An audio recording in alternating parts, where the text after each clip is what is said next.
Video kali ini adalah lanjutan dari video sebelumnya. Terima kasih masih setia untuk tetap menonton video ini. Sebelum kita mulai, jangan lupa dukung channel ini dengan subscribe agar kita bisa tembus 100.000 subscriber di bulan ini. 10. Mendukung komunitas dan lingkungan. Membangun reputasi positif juga dapat dilakukan melalui dukungan terhadap komunitas dan lingkungan sekitar. Terlibat dalam kegiatan amal atau proyek-proyek sosial memberikan gambaran positif tentang nilai dan moralitas kita. 11. Kemampuan komunikasi yang efektif. Kemampuan komunikasi yang baik adalah kunci untuk membangun reputasi yang baik. Menyampaikan pesan dengan jelas, mendengarkan dengan baik, dan memahami kebutuhan orang lain membantu menciptakan hubungan yang saling menguntungkan.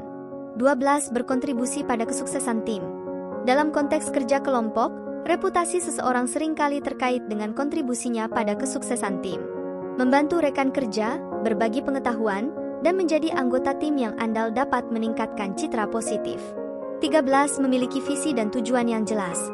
Reputasi yang baik seringkali terkait dengan memiliki visi dan tujuan yang jelas. Menunjukkan bahwa kita memiliki arah dan fokus dalam hidup membantu membentuk persepsi positif orang lain terhadap kita. 14. Keseimbangan antara profesionalisme dan kepribadian. Memahami keseimbangan antara profesionalisme dan kepribadian adalah langkah kunci dalam membangun reputasi yang solid. Menunjukkan profesionalisme dalam situasi yang tepat sambil mempertahankan aspek personalitas kita membantu menciptakan citra yang seimbang. 15. Mengelola konsekuensi dan kesalahan dengan dewasa. Lanjutan. Tidak ada yang sempurna, dan setiap orang pasti akan membuat kesalahan. Bagian dari membangun reputasi yang kuat adalah kemampuan untuk mengelola konsekuensi dan kesalahan dengan dewasa. Mengakui kesalahan, belajar darinya, dan mengambil langkah-langkah untuk memperbaiki diri menunjukkan kematangan dan tanggung jawab.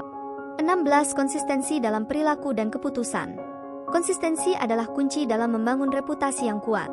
Perilaku dan keputusan yang konsisten menciptakan gambaran yang dapat diandalkan, yang menjadi dasar kepercayaan dan penghormatan dari orang lain.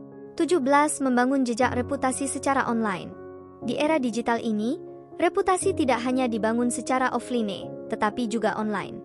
Memastikan bahwa jejak digital kita mencerminkan nilai dan integritas kita membantu memperkuat reputasi kita di dunia maya. 18. Bersikap positif dan berpikiran terbuka. Bersikap positif dan berpikiran terbuka membantu menciptakan lingkungan yang menyenangkan dan mendukung. Orang yang memiliki reputasi positif seringkali dikenal sebagai individu yang berkontribusi pada kebahagiaan dan keberhasilan bersama. 19. Menerima tantangan sebagai peluang untuk tumbuh. Reputasi yang baik tidak selalu dibangun dalam keadaan mudah. Menerima tantangan sebagai peluang untuk tumbuh dan belajar menunjukkan ketangguhan karakter yang dapat meningkatkan citra kita. 20. Menjadi pribadi yang menyenangkan dan menginspirasi. Akhirnya, membangun reputasi yang kuat melibatkan kemampuan untuk menjadi pribadi yang menyenangkan dan menginspirasi. Orang yang dapat meninggalkan kesan positif dan memberikan inspirasi kepada orang lain memiliki kemampuan untuk membentuk reputasi yang mendalam. Membangun reputasi yang kokoh memerlukan waktu, dedikasi, dan konsistensi. Ini bukanlah proses instan, melainkan perjalanan panjang yang membutuhkan perhatian terus-menerus terhadap kualitas pribadi dan profesional kita. Dengan memahami dan menerapkan prinsip-prinsip ini, kita dapat menciptakan reputasi yang positif, yang pada gilirannya akan membuka pintu kesuksesan pribadi dan profesional. Jangan lupa di subscribe agar tidak ketinggalan dengan video menarik lainnya.